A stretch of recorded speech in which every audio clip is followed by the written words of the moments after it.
Hi, Law Moms. I've missed you.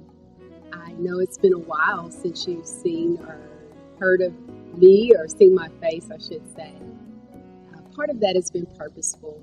I've been in prayer, just kind of reflecting a lot on how I would use my platform here on Love on You Mommy and social media pages to talk about some things that, as we all know, unless you're living under a rock, you would know that our world is crying out. There's a lot of different things, not just with respect to the COVID, but in recent news, just the racial tension and, of course, racism that has been in existence since the beginning of time in our country, and really, for the matter of fact, in the world. Being an African American mom, this subject is important to me, and I had been in prayer. How do I come to you and talk about it in a way that most importantly honors God and stays in line with our mission?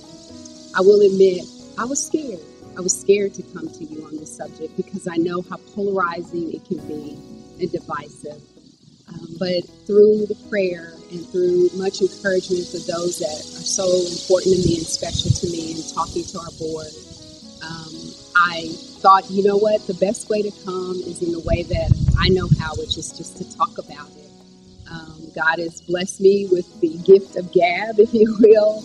And so with that said, I called on a few mama friends of mine that were mothers from different backgrounds and had children of different ages to talk about this uncomfortable but necessary conversation on racism.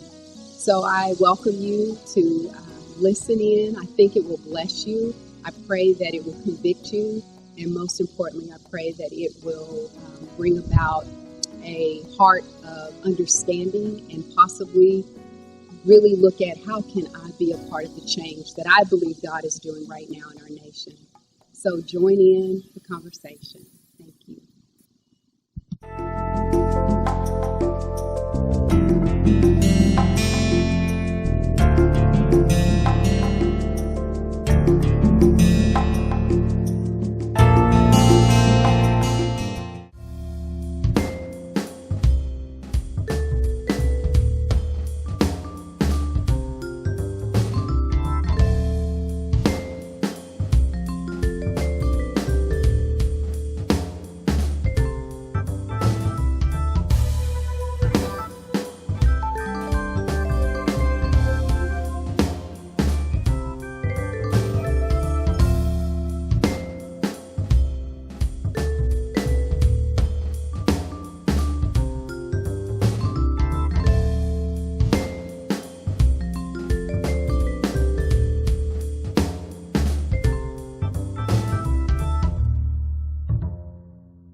All right, I just want to thank each of you awesome ladies that are so special in my life, and y'all know why,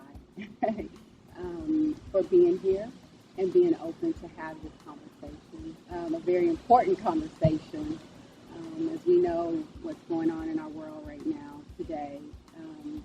More so, I believe moms need to be a part of this conversation, moms of all races and experiences. So I thank you for wanting to talk about racism, wanting to talk about the reality of that and the burden as moms that we carry, especially with respect to wanting to see something better, amen, for our next generation. Yeah, that's right. Absolutely.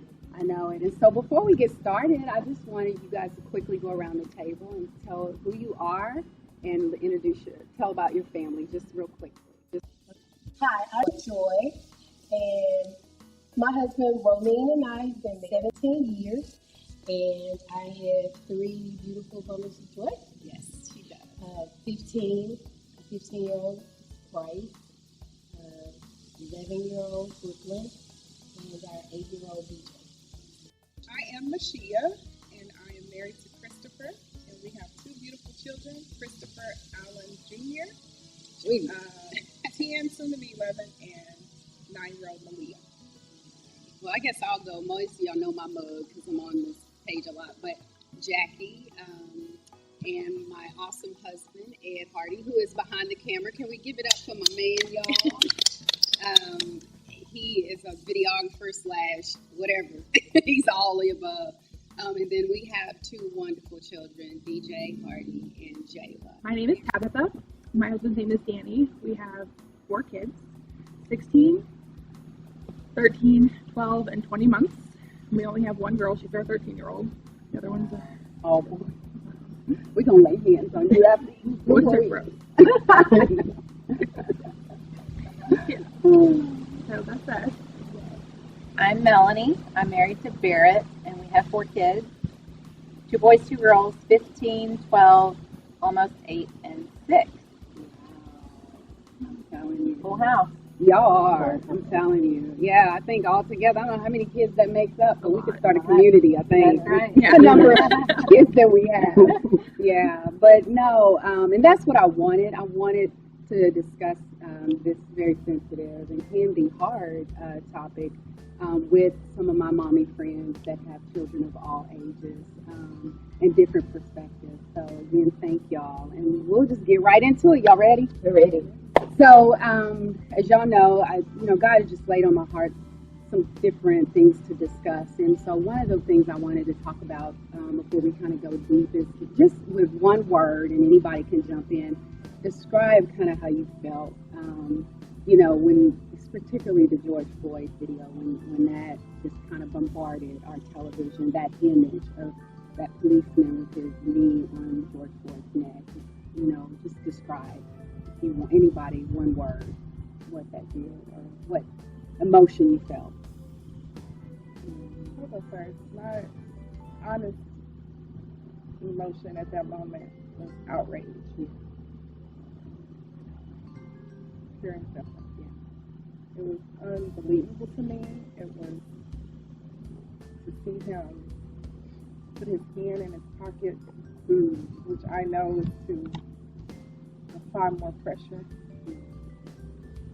Outrage. It wasn't sadness initially, it was outrage. That's a good word. Anybody else? I was disgusted. The look on the police officer's face, and just that you could almost see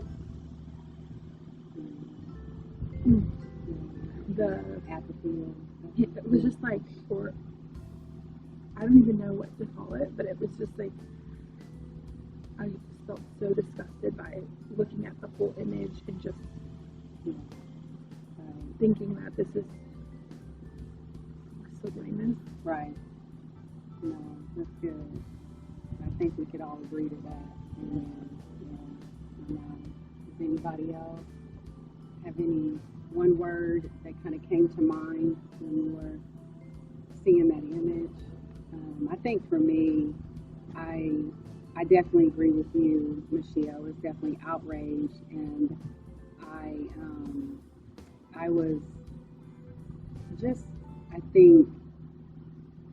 think I had this feeling of, what's the word I'm looking for? It was like, how are we going to, what is it going to take, I guess, to get America's attention that this has got to stop? Right. And I don't know what that word is, but I was just kind of in this state of, if this doesn't do it, I don't know what will. So maybe a little bit hopelessness might have been kind of what I felt in that moment, because I was like, here we are again, but it seems like we go back to business as usual.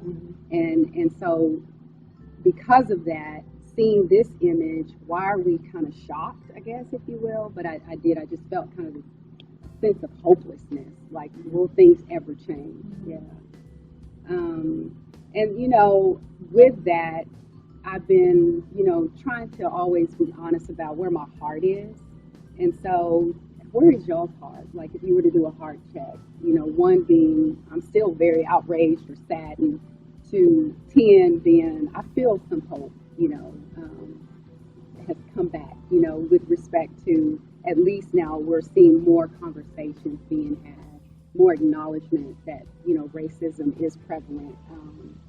So does anybody want to share, you know, where their heart is on that? Yeah, I think for me, that the initial shock, like I needed just time to process, because I thought, how do we have this on video that nobody had it within them to say stop Right. and get off, whether it be the other police officers or the people that were there, enough to just like feel like no one could put a stop to it. And that to me was just the heartbreaking part.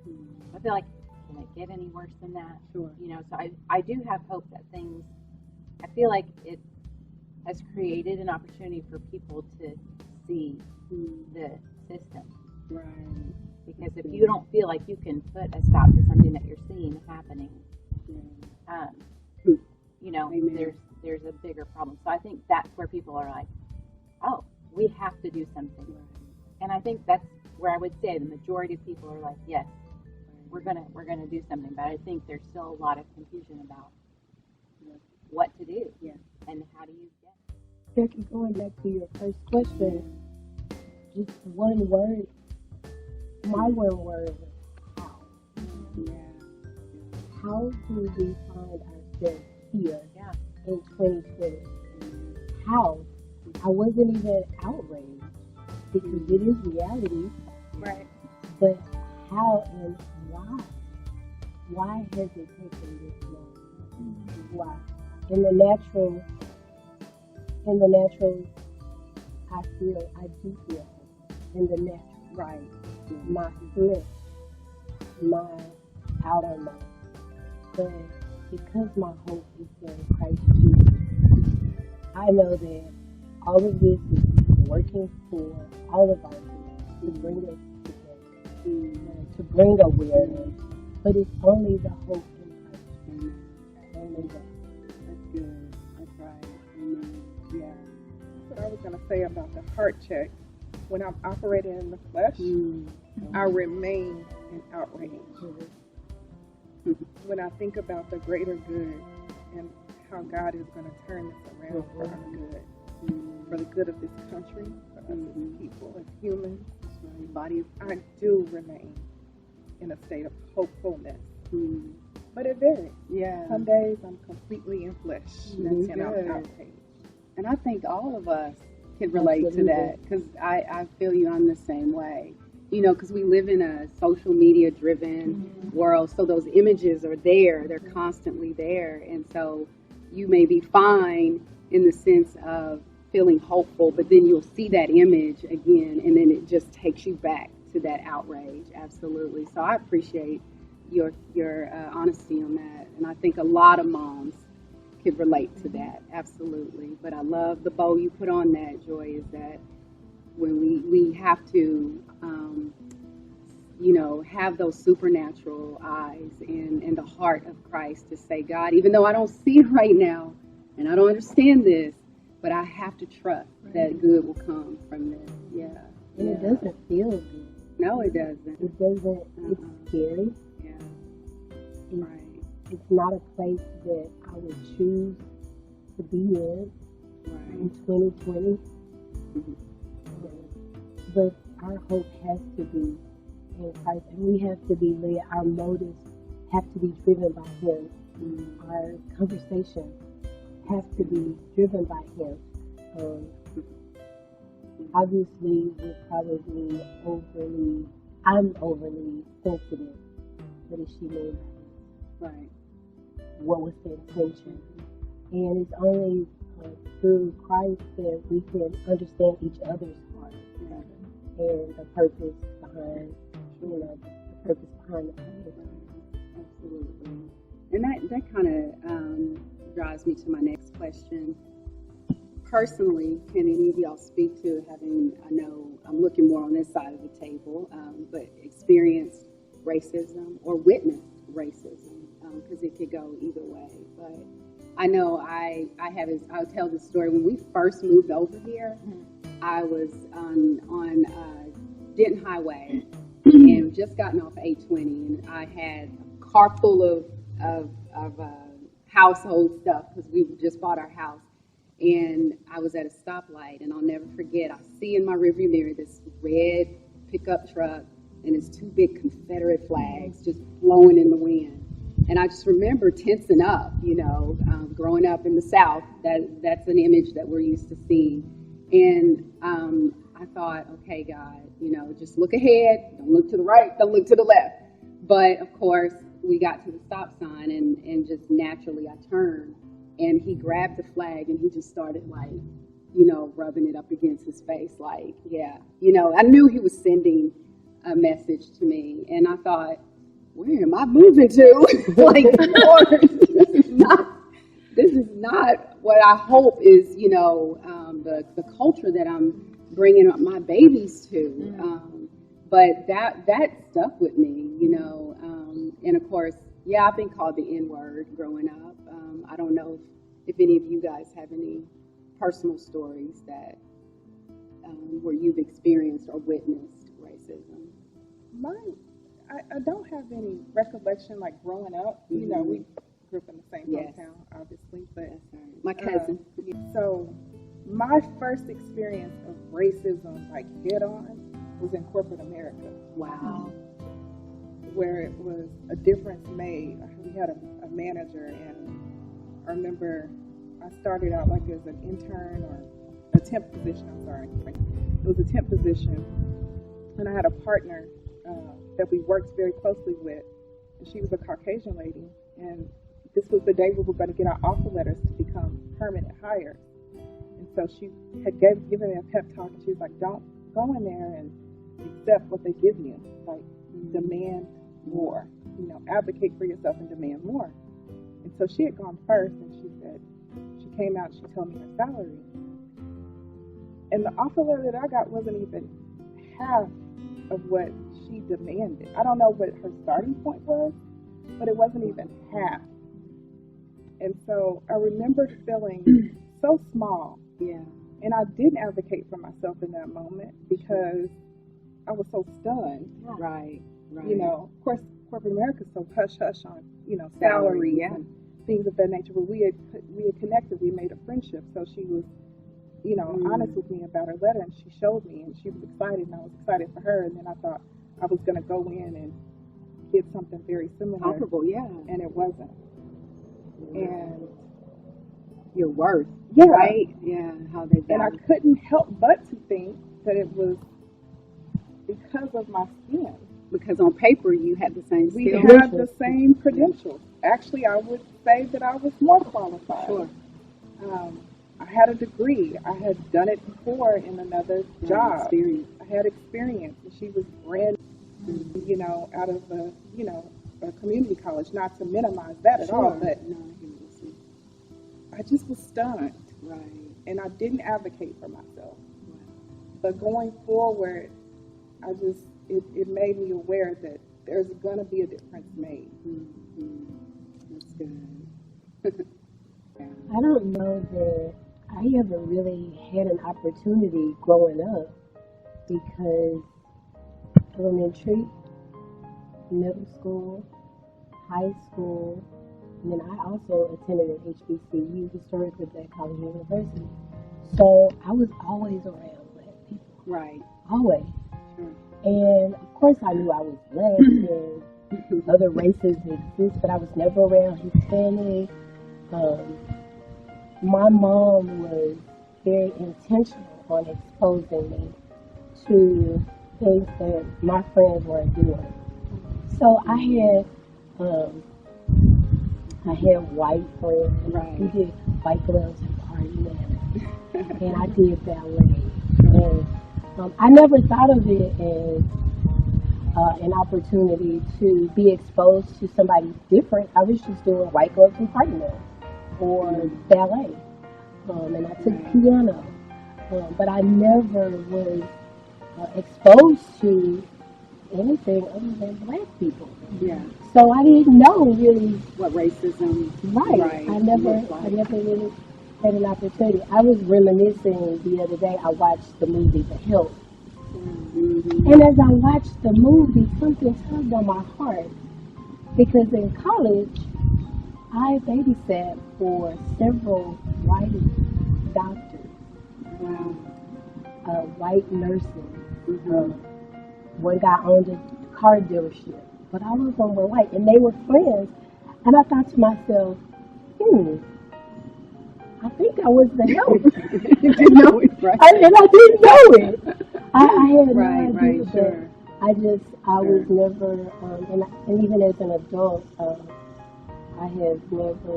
don't think I've really experienced blatant racism. Blatant racism. Yeah.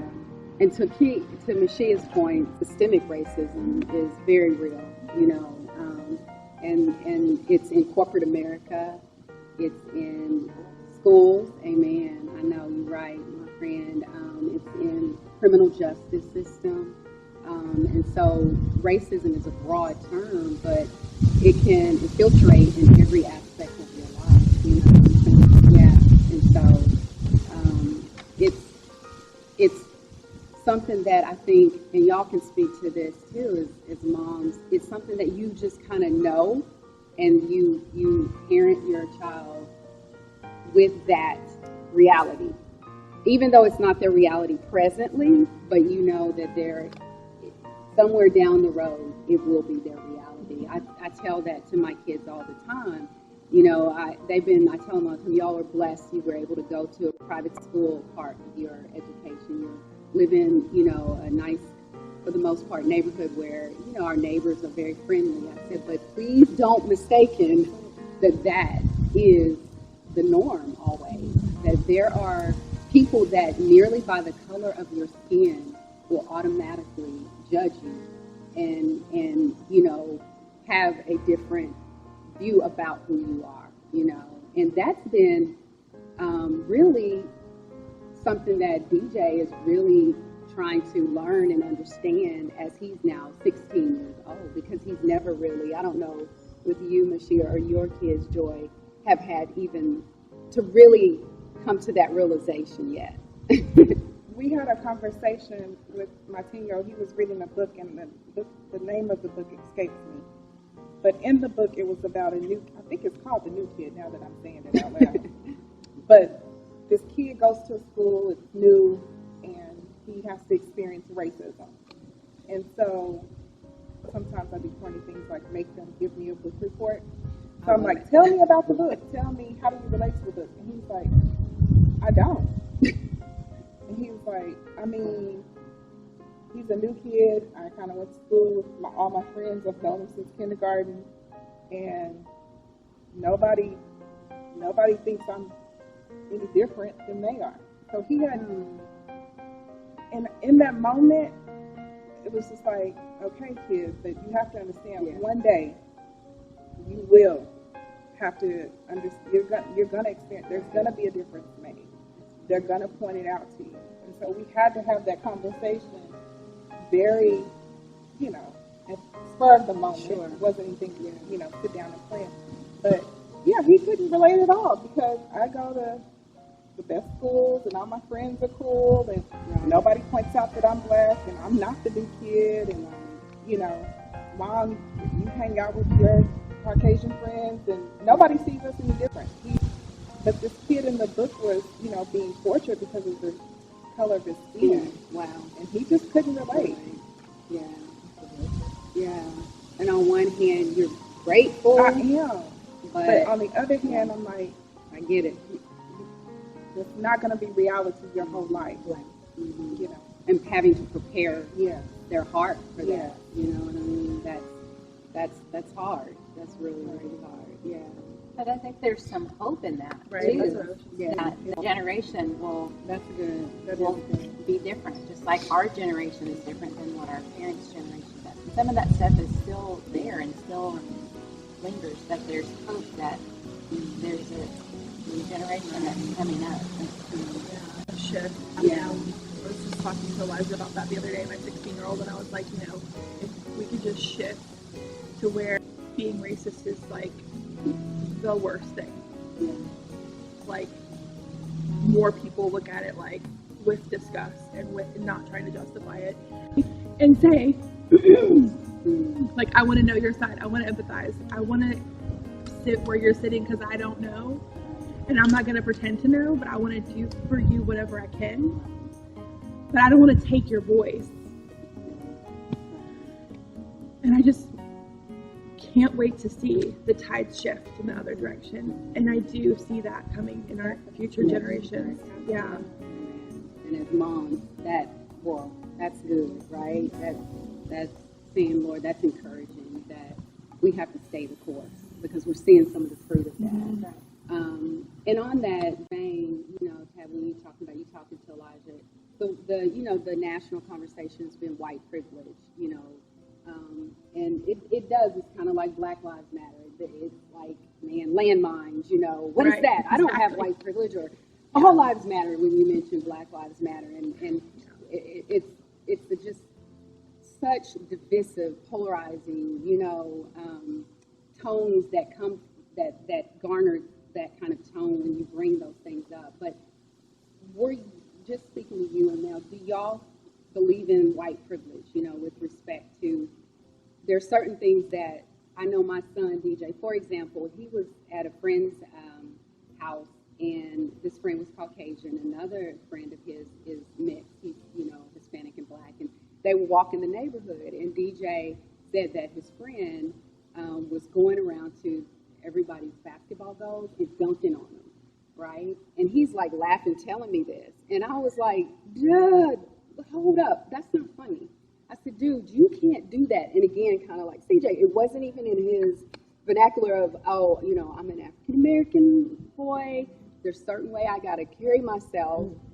I mean, yes, I'm hopeful that the tide is turning, but, there's still that, fear. I'm just going to be real with you as an African-American mom, that you don't want to do anything that could draw that type of attention towards you. So I had to tell him, son, you can't do that, or he'll have a hoodie on and he'll be doing certain things. And I'm like, DJ, you can't act like that right now. And he's like, why? And I'm like, because, son, someone may see you as a threat. And so, granted, that's not something that you, Mel, or you have, honestly, right, have to think about. No. Yeah. And so that's kind of some of the, verbiage around the white privilege that we talk about. So can y'all go ahead. No, I was going to ask you, can you talk to how can, knowing that there's certain privileges that your children have, how can you help your children be sensitive to someone like a DJ or a CJ or a Bryce, or BJ, those are their sons' names, that, hey, I don't want to do anything that could, make them appear to be a threat. Because, I think just speaking to the different labels and the different things, like the white privilege, like you said, the landmines and the all lives matter, or Black Lives Matter and all lives matter. I think that the problem is maybe a lack of understanding of the heart behind those things. Because I was thinking on the way here, actually I've been thinking about this story a lot lately. Growing up, I grew up in Southeast Texas, and 6 miles from a town it's called a sundown town. We knew that always growing up, which means if you're Black, you don't stop there when the sun goes down. And if you're white and you don't live there, probably you don't want to stop there either. And it was commonly known as the KKK capital of Texas. And I remember one time, we never stopped there until this one time, we had to stop for gas at a gas station. And I was so scared because all we had ever heard from my dad was, we don't stop in this town, we drive through this town, we don't stop here. But I remember thinking, it's okay, because if somebody questions us, my dad can talk us out of it. Because we're not automatically considered a threat, or we're not categorized in this group that they're opposed to because of the color of our skin. Right. So that's automatically like. And how old were you? I was like 7 or 8. Yeah. Okay. So that awareness. Yeah. I mean, I didn't necessarily have this broad scope of awareness, but I did know. I was like, we don't have to be afraid because we're white. And my dad we can pretend like we're not this religion and we can pretend like we're not this or whatever, we can fit in if we have to save our lives. So, you know, nothing happened and we left the gas station and everything was fine. But I think about that story in context of what people talk about white privilege. I think a lot of people think that it means that you're put up on a pedestal and you have all these gifts given to you throughout your life. No. You didn't have to work hard. We all have to work hard. We're all given opportunity and we're all given a lot of things. So it is somewhat of a privilege to walk around and be able to blend in with people. Right. They don't question. And, you know, it's just, it is a privilege. But again, these issues are on the table because they have been a reality to me, you know, and I appreciate you saying that. That's kind of what my hope is too, for my white mom sisters, you know, in Christ, is how do I, you know, make my children aware of this is, you know, in a reality that may not always be something that all your black friends, you know, can speak to, but there are some African Americans out there that fully have seen the differentiation between when a white person, let's say, go in a store, and if a black person goes in the store, or when a black person gets pulled over as opposed to a white person, you know what I'm saying? And so if you are among those types of, you know, diverse friends, have that awareness. Yeah. I just think what do y'all feel is important? Yeah, I mean, I think that's one of the things that's hard. You and I talked about it, but I grew up in Oklahoma also. But I mean, the community that I grew up in, we had a little bit of everything, right? You know, so in my neighborhood, in my schools, and so it was. I never saw anything as separated. You know, we all just were there together. Right. And so the same thing like with the staff. The staff was just as diverse as we were. So it seemed like everything was equal. So I really didn't see, you know, in my world, there was not the separation that I did whenever we moved to Texas. We had a guest in our home, younger than us, and he was just kind of joking around about something, and I was like, "You don't say that word in our house." Right. And he thought I was joking. Right. Because he thought, who's gonna know? Right. I was like, that's not acceptable. And it was like, well, in my house growing up, like my parents, and I was like, that's not the standard. It's like we love you and we want you to be here. That's not acceptable. I was just really shocked by it, you know, because I do see more kind of, and I wouldn't necessarily say covert because I don't know that they know it's intentional, but because there's not been laid out, here's the difference and here's what it looks like, and here might be some filters that you don't know are there, and then how it's perceived on the other side, and you know, I've had that conversation. You may not be intending it, but now that you know, you have a responsibility to do something different and be intentional about cleaning out the filter and having a good lens. I went to dinner on a Sunday night and we stayed late and the restaurant closed, and we're walking my friend to her car, and just 5 ladies, you know, which back in the day, my dad would have been like, oh, you can't hang out late as a female, you know, but we were like, do this, driving around, we see the lights, and they're checking doors, and never once came up to us and asked us, what are y'all doing? You need to go home, you know, and we left in the car. Nobody came up to us and said anything. And if we would have been 5 black women here, we would have had that same ability just to spend 2 hours. But it's things like that I think, because we're open to having the conversation, and that is the blessing of social media. Like, even though when people say that, sometimes it might be like, ooh, I don't like that. That kind of stings. When you put it in perspective and you have the conversations and you layer it with experience, then it changes your perspective on things. I think that's a huge shift, because when I was a kid, it was not talked about. Right. No. Exactly. I remember in 3rd grade, this girl, she was a black girl in my class, and I wouldn't share my toy with her, and she called me prejudiced. And I did not even know what she was talking about. And I was like, I am not. She was like, Yeah, you are. And I was like, you still can't play with my toy. I'll never. And then you go look up And then I had to go back home, and I'm like, what is prejudice? Right. Yeah, but you know, we grew up. We don't. When growing up, even as teenagers, it wasn't. That's not a conversation you would touch. It was hot, sensitive, and you just. I'm sure that Black families were having those conversations in their home, but as friends, we didn't really talk about it. Just like with my Black friends, or whatever. The elephant in the room, but it wasn't. You just don't talk about it. You know what happens, but it's just not polite conversation. But now they're pulling back the curtain. Like, y'all are seeing it. Yeah.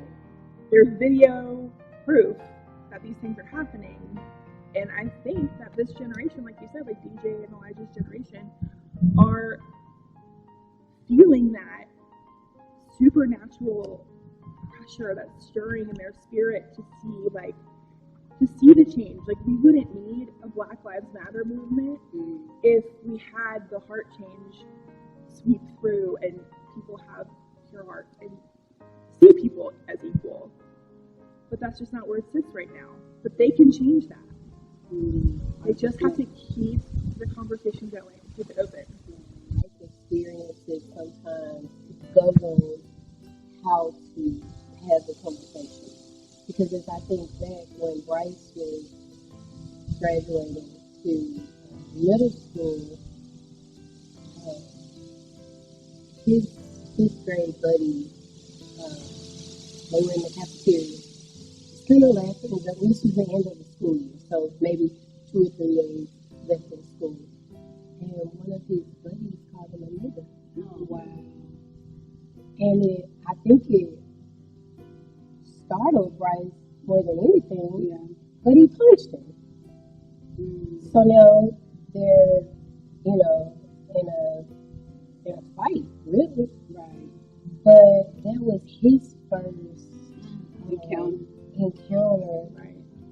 or his first check mark. You are absolutely different. You cannot. And that was learned too. You cannot go outside with your hood on. You can't. I hate to have that conversation with him. Unfortunately, you may be with 4 other buddies, and 2 out of 4 may be black, maybe white, but you cannot. And I think that was one of the conversations that you and I had, and it stemmed from Ahmaud Arbery. It was it was just like, it totally changed my perspective, as a mom, but also knowing DJ. It was like just this anger, to be targeted in such a way that it doesn't matter. But like, what conversations had been had with him? Like, the moment that it's happening, how do you bend on that? How would I expect someone to respond with something thrown at them like that? I'm glad he threw a punch. That he knew, no, you don't talk to me that way. So those parts of the conversation, that's what we have to talk about. And if you and I didn't have a relationship to be able to have those conversations, there may have been a delay on why did that connection happen? And that some of the books that I've been reading have just been so good on conversation and just look at the reality of things. And if our hearts are really for reconciliation, what does that take? What does that take on my responsibility? I can't just expect for other people to do it and me to jump in. That's true. That is so good. What is my responsibility? And then that has a domino effect with our children, right? And then it has a domino effect to the world. Amen? Yeah. That's right. Yeah, absolutely. I know it. Because even with DJ, with this conversation that he's having with his friends, I'm always telling him, baby, point it back to Christ, because that's the only true, what I'm saying, remedy to, because racism is just a symptom of sin, you know, it really is. And so until we deal with the root of it, which is the sin problem, but definitely there's an acknowledgement first that has to happen before. It's just like if you cut yourself, and if you don't acknowledge you cut, what's going to happen? It's just going to continue to keep getting infected. And that's where I feel God is saying, we're going to acknowledge this. This is, why did it happen during COVID? I thought that was very interesting. Yeah, and not to minimize the pain, because no matter when it happened, it was just, you know what I'm saying, it doesn't take away from that. But I tell you, it really was at a time where nobody could ignore it, because we were all in a, kind of in a state of stillness. Hold in place. Hold in place, exactly. And so that is so good. Now, another thing that you said that I love, that, you know, you have a friends that don't just look like you. You know what I'm saying? I think that is so important with respect to getting the perspective, you know, because when you have friends that have different experiences that have shaped their world and how they kind of walk out their life, it does make you think of them when situations like this happen. You know what I mean? And then it makes you, I think, gain some better perspective where you can sympathize. You may not can't empathize, but sympathize. And then from there, you know, hopefully look at it from what can you do to be on the healing side of this problem as opposed to perpetuating the problem. Absolutely. We wanted to be in a place that welcomed diversity and celebrated, instead of it being like, oh, we're all just going to melt into one. Right. Let's be distinctly different and let's celebrate that. You know, like we've talked before about the difference between everything melting to kind of be a grayish tint, you know, that everybody's like, as opposed to like stained glass. And it's multifaceted and multicolored, and there's just beauty as the light shines through it. And so that is important for me. And I love that our church is not silent about it. They are not. Because it makes times like this to be like, it's not a new conversation. We've been having a conversation. There is openness for people to engage and resources to go along with it. And so I want that for my kids, for that to be the lens at the core of who they are, that they know that's most important. And if we're in the same place, we're all focusing on that. That has been a conversation in my brain, like my close everyday group. Right. And it's been interesting to hear their perspective on where they sit in this. Like you said, some people just don't get it. And it's like, okay, you don't get it. And I don't know what to do with that, but I'm going to leave it, because out of not leave it forever, but I can't speak to that if I damage our friendship. So I'm going to continue. You know, one of my friends said, we know you're passionate about this. We know. And I'm like, okay, but can you all understand why? And so they go to me, and I think, you know, speaking to like how you're raised and how you grow up. Growing up, where racism was just like part of life, like you were saying, having somebody come in your house and say the N-word or whatever, that was like not unusual.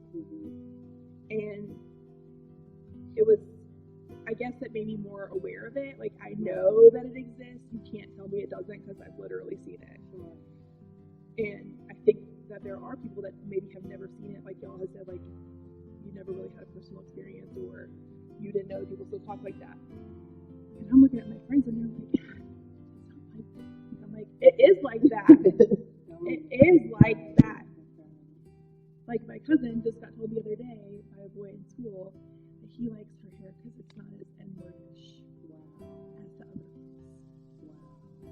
And she gave him a little silver throat. It's not funny, but you know what I mean. But this is what's happening. And I'm like, no, this still happens.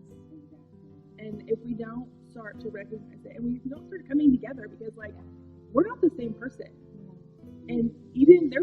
things about being black or being white that are different. You know, we talk about black mama a lot. Yes. Different. Yeah. I lean towards that if there's a spectrum.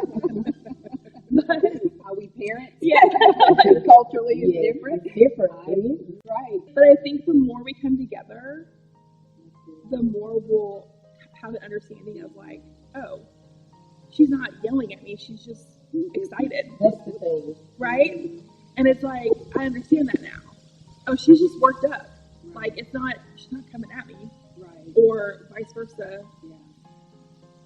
And the more we get to know each other, the more we get to experience that, the more understanding we have, and the more understanding we have, the more we can look at everybody the same. And not the same like, you look like me, but the same like, I get you. I see where you're coming from. That's why stuff like this is good. So thank you for having me. Absolutely. No, that's good. I love that. And thank you for your honesty and vulnerability to talk about these things, because that's what we got to do. Amen. We have to talk about it, and we have to be willing to, hear one another and hear the heart. I love that. That's something I'm very intentionally praying about, that God, let me hear the heart behind what is being said, and speak truth in love, and and with grace. That's such a sweet balance. And I think my final thought is, as moms, how then do we continue to raise up this generation to stop this, the cycle of racism, the generational curse that stems from slavery? How do, what is God impressing on your heart, that we can be doing to help be a part of the change, that I believe God is cultivating right now in this atmosphere? Joy, do you have? I think the greatest teachable moment is to model behavior, a lifestyle, a heart of Christ. And I was going to share this earlier, but my 15-year-old is dating. And of course, we're all, it's a new season. And his girlfriend is white. And she comes over and she visits. And the last time she came over, she wanted to flatten or straighten her hair. And so Bryce said, Mom, do you have a flat iron? What is that? And I said, oh yeah, it's right there. So she came in and she flat ironized her hair. I just thank God for that moment. She was in my personal bathroom, in my intimate space. Just the fact that she felt comfortable enough with us to first of all ask for my straightener that I use. But that she just straightened her hair, and as she straightened her hair, I just thought, God, we are definitely different. Yeah. But I'm not afraid to learn about her and what she needs for her hair and her routine and the things that matter to her. Yeah. So I think the best teachable, the best way is to model a behavior and attitude of Christ and acceptance. Not accepting a specific culture or religion, but accepting people and loving people. Yeah, I was just going to echo her saying to model Christ in our personal relationships and our personal friendships. My kids see me with a multitude of friends, and they look different, shape different, all act different, but they're all very much so loved. They got to see when this George Floyd thing became so big. They saw my Caucasian friends calling me and me crying with them, and they saw my sisters calling me and me crying with them. And Malia, she's my little angel, but she just came and hugged me, and she said, Mom, are you okay? And she doesn't really understand, but she understands. But she was like, this was nice that all of your friends called you. And I'm like, they all did. They all did, because these are conversations that we have to have with each other. And so that was a blessing for them to see that demonstrated in that moment, that this is what it looks like. And they're seeing it, obviously on a big scale nationally with their, the whites and the blacks and the Hispanics and the Asians in different countries. Literally. All over the world. All over the world. No more. Right. So I think we model that in our homes, and the tide will have to shift.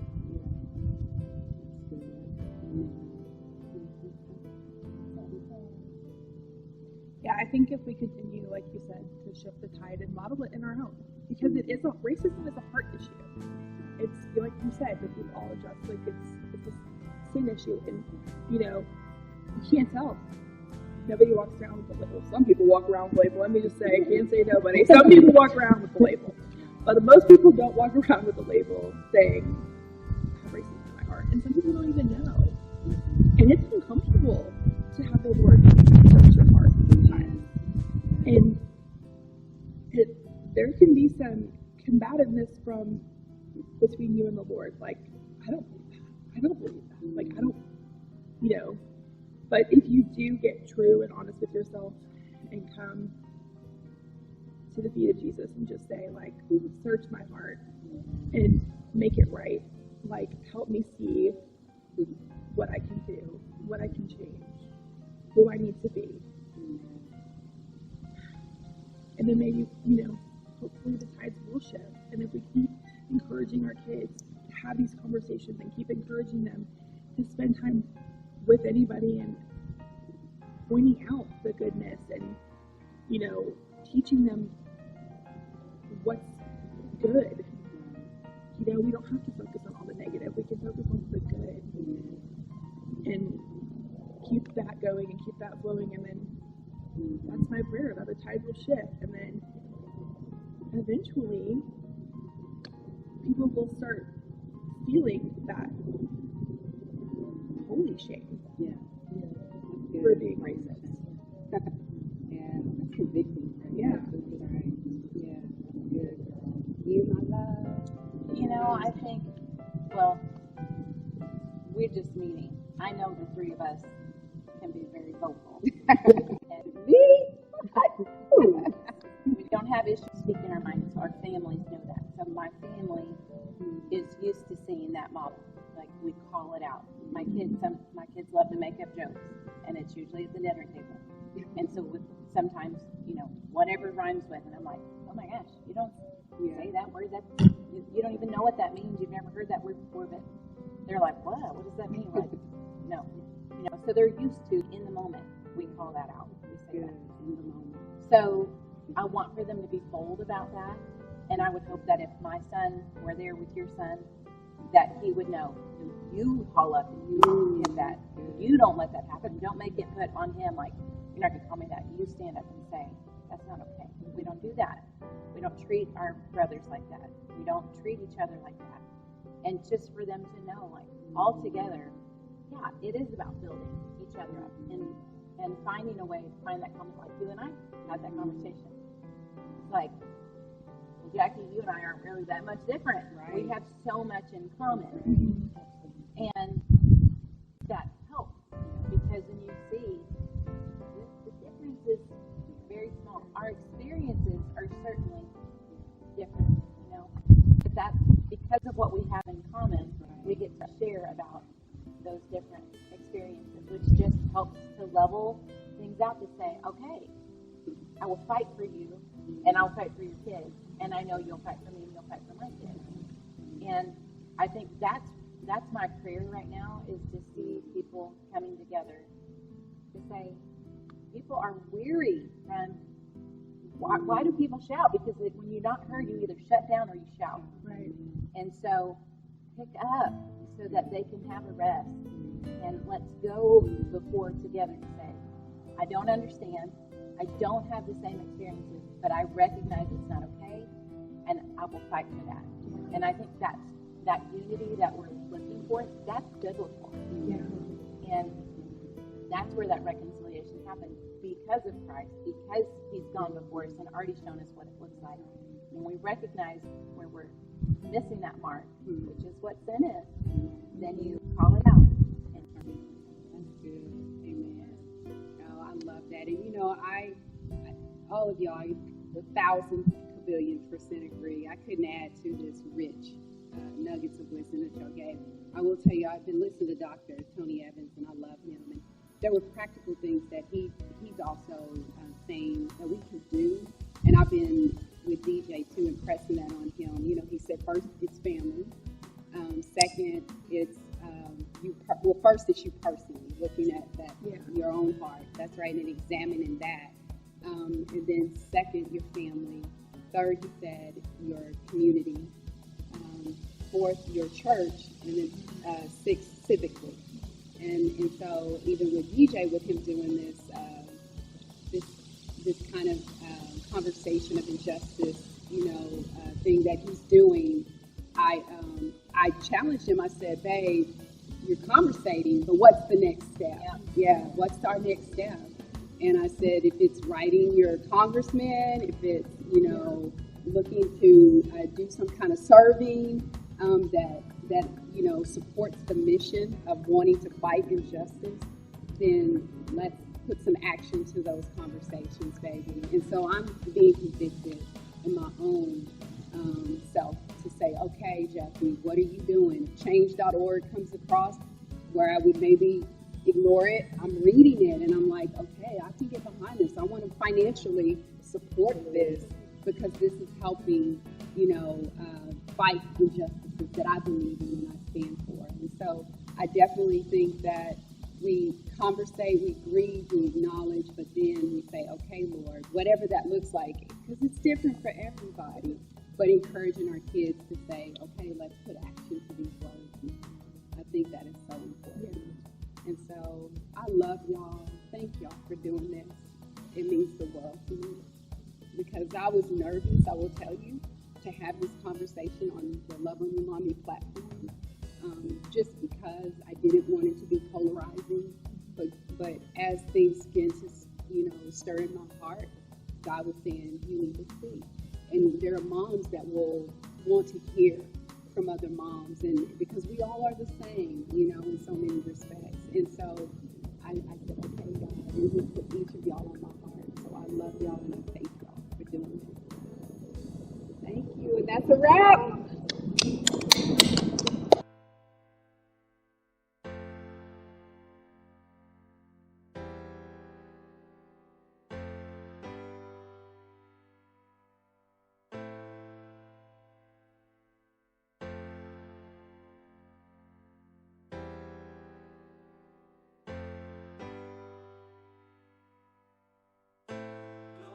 So you listened in. I pray that it blessed you. These women that sat at this table are very special to me. Each individually I have a sweet relationship with. And I'm so grateful to them for being willing to come. It took a lot of courage to come and sit at the table and have this conversation. I am so hopeful. That's one thing that I pray that at the end of watching this video you felt as well, is hopeful that we are on the path. I believe that God is anointed and appointed for such a time as this, and that is the path of race reconciliation.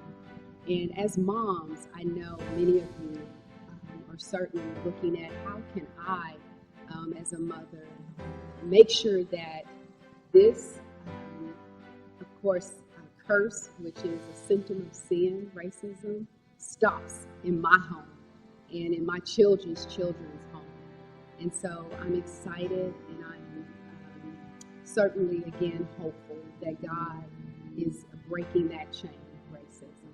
And I just wanted to end it with this verse, because, again, make no mistake, what Love on Your Mommy is about is, yes, we are to engage. We're here to encourage moms. We're also here to empower. And true empowerment, in my book, comes from the Word of God.